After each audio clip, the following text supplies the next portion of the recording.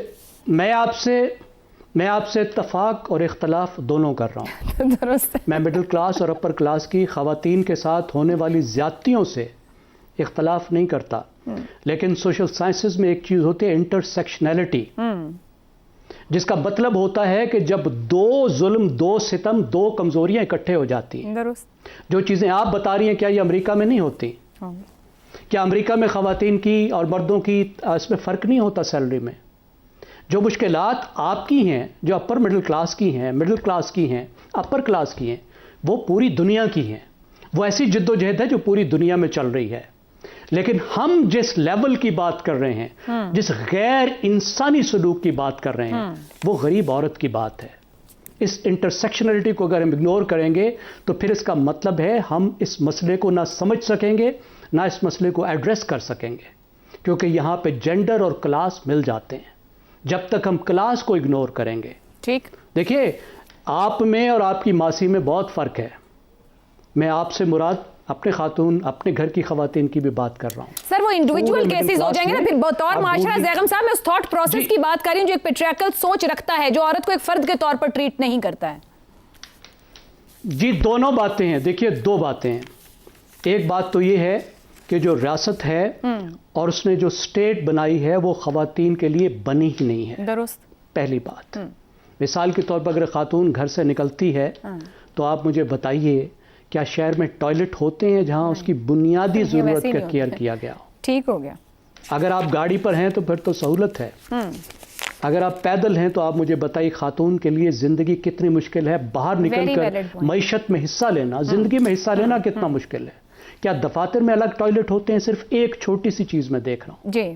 پورے آپ نے پورے کے پوری معیشت کو، سب چیزوں کو اس طرح بنایا ہی نہیں ہے. Very valid. پھر معاشرے کی بات تو بالکل ہے. درست ہو گیا.